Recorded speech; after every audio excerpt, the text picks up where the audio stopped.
세상의 끝날, 역사를 예언하는 지혜의 다니엘은 마침내 세상의 끝날을 보았습니다. 아무도 알 수 없는 시간이지만 마침내 다가올 그때를 위해 악을 멀리하고 스스로 정결할 삶을 사는 지혜자의 삶을 교훈했습니다. 하나님의 마지막 때를 준비하는 성숙한 신앙생활을 위해 기도합니다. 다니엘 12장 5절에서 10절 말씀입니다. 나 다니엘이 본즉 다른 두 사람이 있어 하나는 강 이쪽 언덕에 섰고 하나는 강 저쪽 언덕에 섰더니 그 중에 하나가 세마포 옷을 입은 자 곧 강물 위쪽에 있는 자에게 이르되 이 놀라운 일의 끝이 어느 때까지냐 하더라.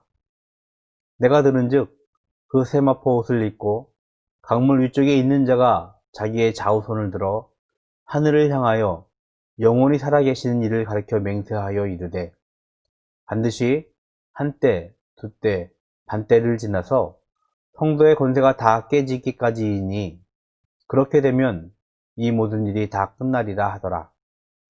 내가 듣고도 깨닫지 못한지라. 내가 이르되 내 주여 이 모든 일의 결국이 어떠하겠나이까 하니 그가 이르되 다니엘아 갈지어다. 이 말은 마지막 때까지 간수하고 봉할 것임이니라. 많은 사람이 연단을 받아 스스로 정결하게 하며 희게 할 것이나 악한 사람을 악을 행하리니 악한 자는 아무것도 깨닫지 못하되 오직 지혜 있는 자는 깨달으리라. 다니엘서는 신약의 요한계시록과 같은 구약의 유일한 묵시록입니다.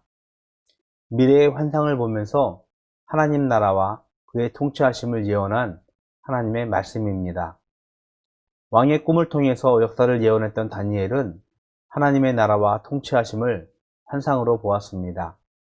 이제는 먼 타국 시대의 강가에서 마지막 때의 환상을 보면서 세상을 심판하실 세마포 옷을 입은 자, 즉 그리스도를 소개했습니다.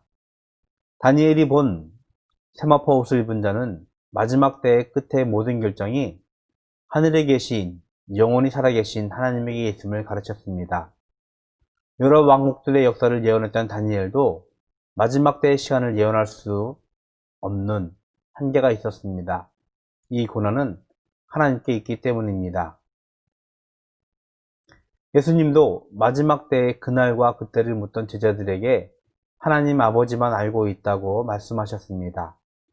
하지만 지혜 있는 자는 마지막 때를 깨닫고 정결한 삶을 살게 될 것입니다. 세상의 끝날에 하나님은 악을 심판하시고 그의 백성에게는 영원한 하나님 나라의 안식을 주실 것입니다.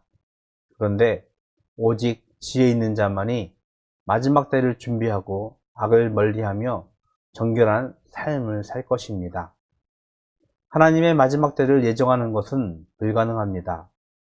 하지만 마지막 때가 분명하게 있습니다.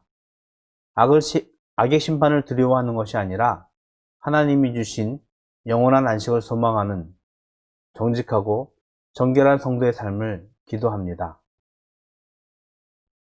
오늘의 되어가는 묵상입니다. 성경은 하나님의 마지막 때가 가까이 왔다고 선포합니다. 나는 하나님의 마지막 때를 어떻게 준비하고 있습니까?